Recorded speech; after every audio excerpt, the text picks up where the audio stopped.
Okay, what's up? This is where my business is at as of October 3rd, 2025. It's been 7 weeks since I got my first paying customer. I haven't recorded one of these videos in like 3 or 4 weeks, so here's what's gone down in the month of September and until now. So first off, a couple days ago, I finished up all the work for the first client. I billed her about, $2,000 in total. I collected less than that because UpWork took about a 10% fee. Stuff I learned from that. Number one, there was a communication snag in the middle of that client where like scope creep just kept happening, which it was super frustrating. And I was like, there was a point where she asked for some things that were like different from the previous two things she said. And I was like, okay, so if you mean this, then I'm going to need to charge extra for that, or I'm going to need to do extra time. And she got really frustrated. Like, you keep telling me I'm not communicating well, blah, blah, blah. But she was writing all her messages using ChatGPT instead of just typing out what we had talked about on calls. Communication was a mess. So locking down upfront exact expectations, putting them in writing, and getting an agreement is really important. So clear expectations in writing is a huge thing I learned from that. Another thing I learned is Loom messages fix almost all my problems. They're way faster than typing. They communicate way more information than typing because of nonverbals, tone, etc. And they're just like more useful. Like people actually watch them. If you send a message, people skim it. If you send a Loom, people watch it. So Loom videos are like infinitely superior to DMing somebody unless it's a really short thing. So that was my first client and it's over. She's happy. I got 5-star reviews from it. And that's great that it's behind me.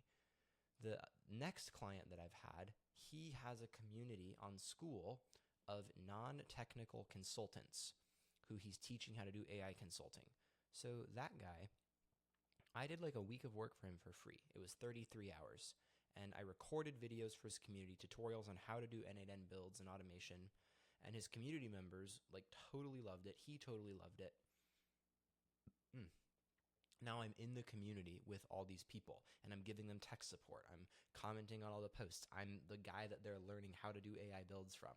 And so I had, I think, 6 Zoom calls in the last week and a half with non-technical consultants, people who have a consulting background and industry connections, want to consult with people and say, you should use AI, but don't know how to build it. And so they were like, if I get any clients, I'll come to you and we'll split the fee to implement, which is really cool. There was tons of interest for this, and I got really excited about it. I was like, wow, there are consultants everywhere who are not technical people but need a builder. And there are idea guys all over the place who are like, I could learn to automate, but I'm not going to. Should I just find those people and partner with them and let them sell and I build? And at first I was like, yeah, that's a great idea. But now I'm realizing my bottleneck is cash, which I put down here. And if my bottleneck is cash, what I need to do is price higher. And in order to price high, I probably cannot be a partner for someone else who's doing implementation. If I can price high and do that, it's a great lead source. But I've got to keep my internal hourly rate fixed and not compromise on it. Like I have to be willing to leave money on the table if I'm going to work together with other people who are doing selling and, hey, Mr. Business Guy, you should build AI. And the guy goes, sure, I'll pay you for it. And then they turn around and pay me. If I'm going to partner with someone like that, I just have to get paid enough. If I do, then that's great. But it's been an interesting project. I've still been recording videos for him, but I don't know if I'll be able to keep doing it given the hourly rate increase that I'm going to have to do after this. But that's been good traction. He's totally loved me, and I've gotten great feedback from him and the people inside his community. Third client, I spoke with her 6 weeks ago. Like the week after I got my first customer, I talked to her and she was like, I totally want to work with you. Just give me a while.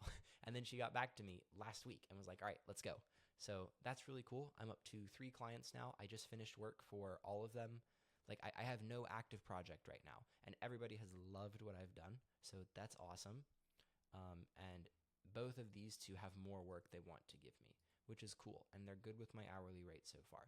So adjustments from what's happened. Always use Looms. Like just if the text message that you have to send to somebody is any longer than like seconds, put it in a Loom. Also some writing, but Loom is just better. This is a big one. I've realized that scope creep is extremely massive. And my goal is active income. Do work, get cash.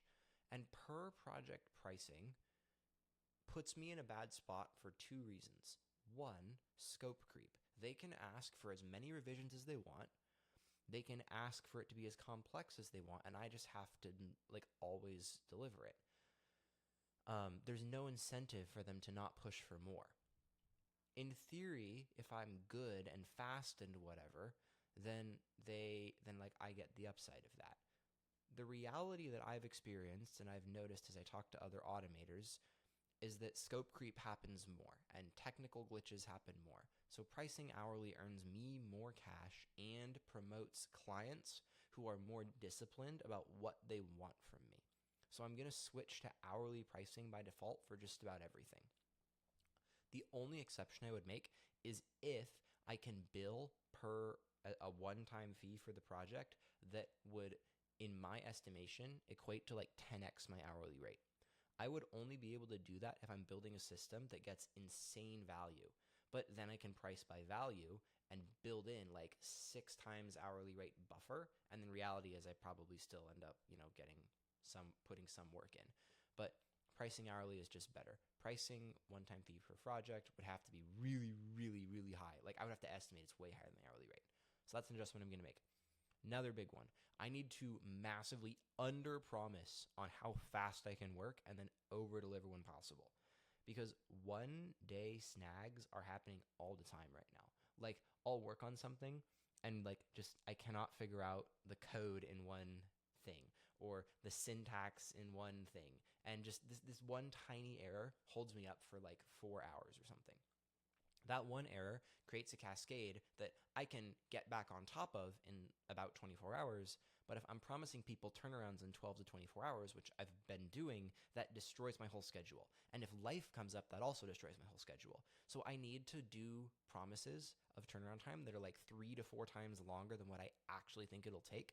And then if I over-deliver, that's great. But I'm hilariously bad at estimating timelines. So those are my 3 adjustments based on what's been going on. Current bottleneck overall is cash. We're paycheck to paycheck right now. Like I paid off my credit card today and it was due 2 days ago because like of the way my full-time job paycheck hit. And we'll be fine at the end of this month just with the full-time income. I don't even need income from my side business, from this business to make my life expenses work. But my goal is to, number one, pay off my remaining $9,000 or $8,500 is what it is right now of student debt, as well as have a 3-month liquid emergency fund, which is $18,000 right now because Southern California is very expensive, even living super cheaply.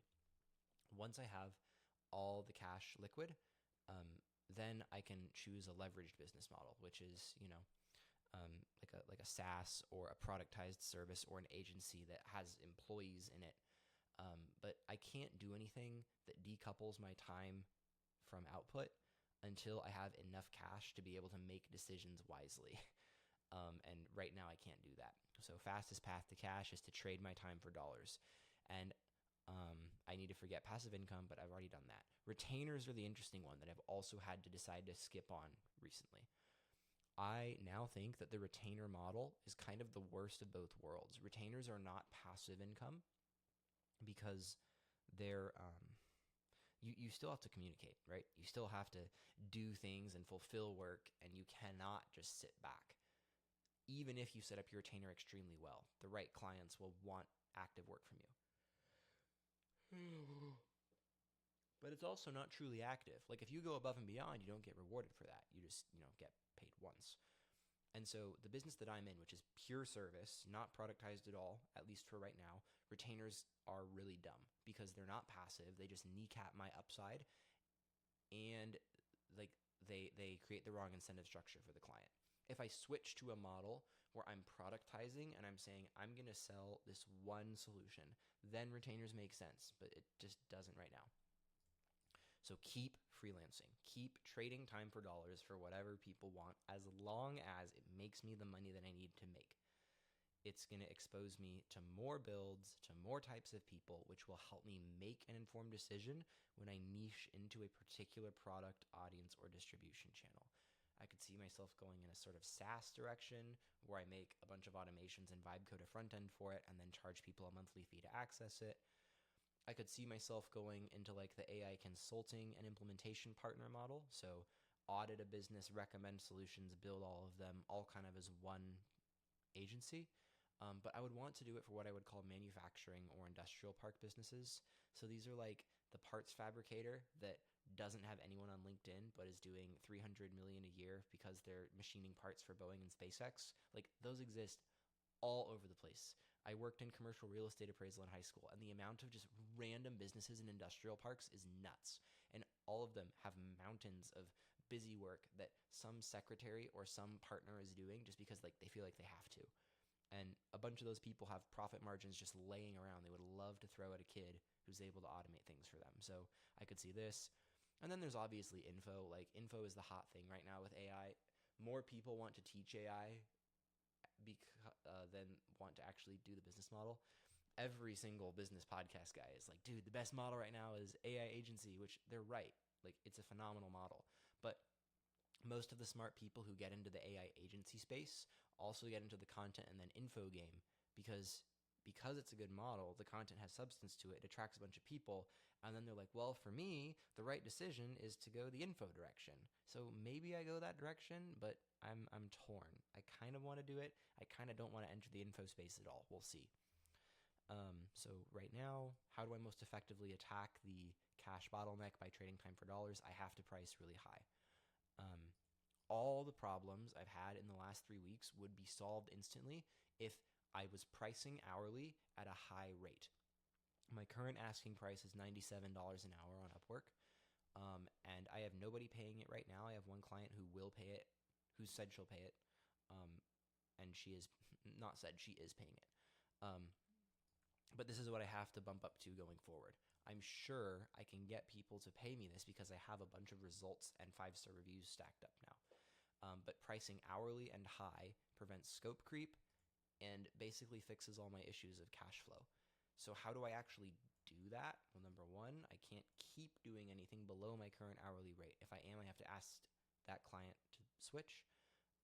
And then I have to have the leverage to ask for that, which means the ability to walk away. In order to have that leverage, I need to have a lot of leads. So I need to have, lots of people who I know are interested to buy from me. And I need to be able to ask hi to all of them. And if they flinch, I need to be like, that's chill. I'm talking to the wrong person. There was a great video I just watched earlier today. Danny Isles, phenomenal guy. He talked about how he's making $3 million a year with his social media agency, Viral Coach, and he only has a 1.8% close rate on his team. And he was like, look, what matters is like the dollars you're making at the end of it. And in order to do this, you have to have a huge lead flow. You have to only actually be able to call like, a third or a fourth of that lead flow. And then of the people you call, you have a whole bunch of qualifications and you expect low close percent on top of all that filtering. Wow. But that's okay because my time is precious. So I need to have a huge pipeline of leads, ask high, and expect a low close percent. And if I do that, the actual hours that I'll be billing are going to be way more worth my time. And all the scope creep and overwhelmness by fulfilling lots of people is going to go away. And because I actually have a flow of clients now, I have the grounds to make this price increase. So it's really cool. In 7 weeks, I went from no clients to first client to multiple clients to multiple people curious to work with me. So now I'm ready to price high. I have flow. Now I can create friction on all the people who are curious to work with me. So who do I sell to and how do I get this lots of leads that allows me to price high, which allows me to make cash by trading time for dollars? UpWork has been working and I will keep doing it. I just have to price it correctly, which means hourly at a high rate. I don't think it'll be an issue. LinkedIn. My plan with LinkedIn is I have a list of connect requests. I made a list in Sales Navigator of people to connect to, and I'm just going to send them all connect requests until I hit my limit each day. And then anyone that accepts it, I'm going to send them a DM and put a Loom video in it where I look at their profile and explain why I would be a good implementation partner. I have a list of consultants who do AI consulting. Most of these people that I have on my list are sales-minded, not tech-minded. And so if I come to them as a well-spoken, business-minded, but technically focused person, I'm guessing some of them will be like, wow, that's amazing. I want you on my team. I will split revenue with you, because I've already had a few people say this to me. They were just newer in the consulting business. If it doesn't work, I'll iterate. But I'm okay to partner as long as it meets my internally hourly rate, not IRR. My goodness. I have doubts though. I just have to try it. But HeyReach for sending connects is all ready. And then I'm also really curious about manufacturing and warehouse businesses, like I said up above. So it's a massive untapped market, but these are the guys that aren't on the internet. I've met a whole bunch of these guys. They're like, 65, 75. They're just chilling in their office in this big warehouse they own that has some machining process. And they never go on social media. They're just casually like liquid 20 millionaires and, just running their thing and going home to their family and like, AI would be cool. I see stuff in the news about it. We should put it in our business. I could totally vibe with those guys, especially given my family's manufacturing background and operations background. Like, it'd be great. So earlier today, I, through UpWork, met these guys who have a metalworking business, and it's in LA. And it's this big warehouse, and they do machining. They do a very specific type of metalworking for a specific type of part. And these parts will go on like SpaceX rockets and Boeing jets, and they just specialize in one specific sub-aspect of metalworking. And they're like, exactly this. We are a big manufacturer. We want AI. We don't really know how. And so I was like, well, I'm 2 hours down the road. I'll just drive out and meet you. And they were like, this sounds great. So I'm going to go audit their business and basically say, here's where we could put AI in. I'm doing that for free because these guys it's good vibes. And if I put myself out there up front and just say, look, here's what I can do, it'll be good. It'll build a relationship on the back end. And this sort of business will generate such good referrals in that sort of industry. I'm really, really excited about that opportunity. It is exactly the sort of business that I could see building an agency around because they have tons of internal processes that could be sped up or automated.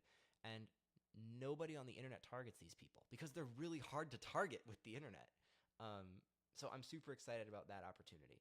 I will report back. I'm going to visit them in 6 days at their manufacturing facility in LA.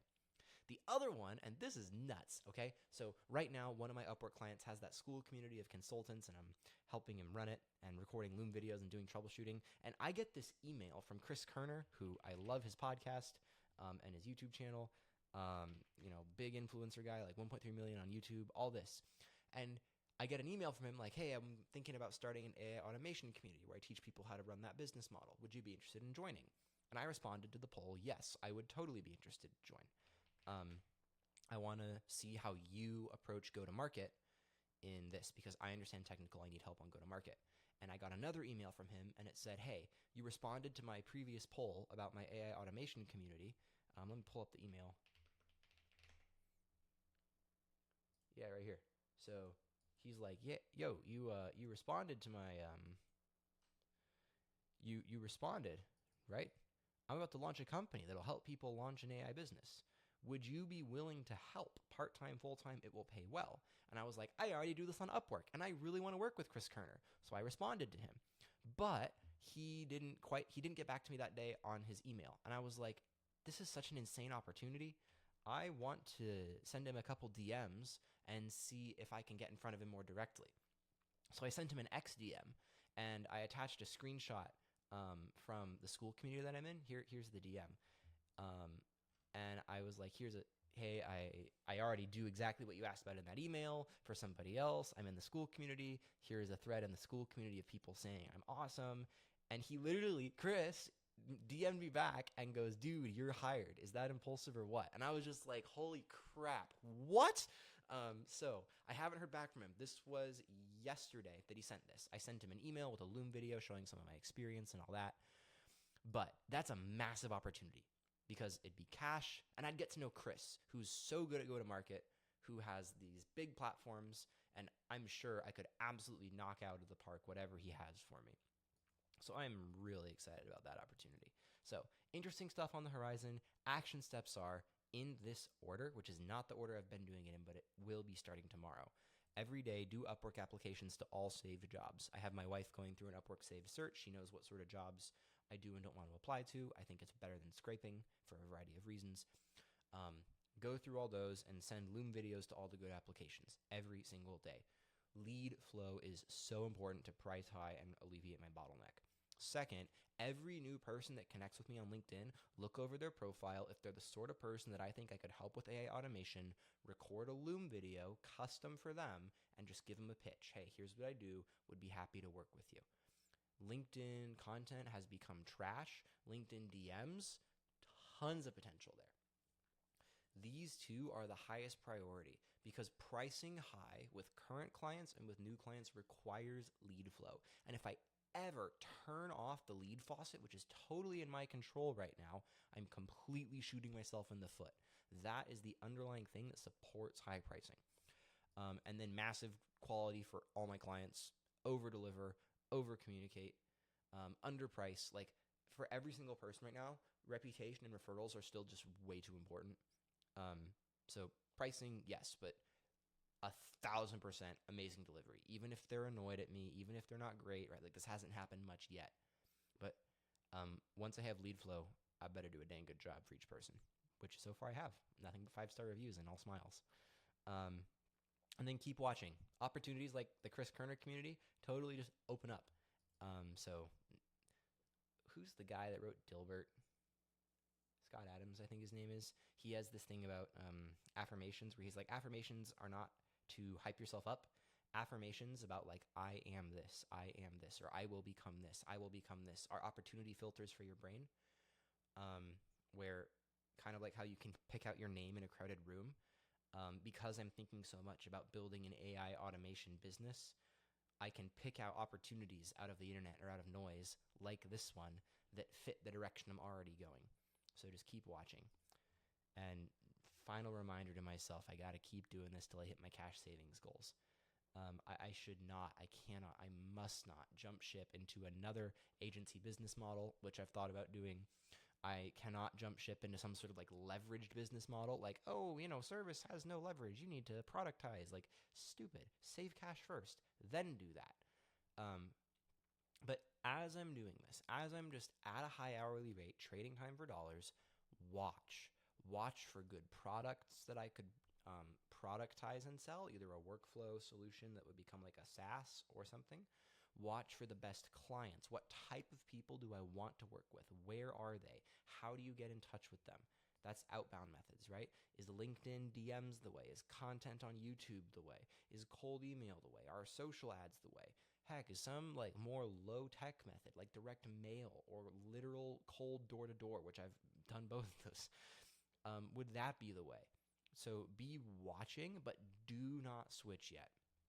Any sort of long-term play, a leveraged business model or whatever, that's just totally stupid right now until I actually have cash in the bank. Otherwise, the clarity with which I make decisions and the risk calculus on my decisions are both really bad.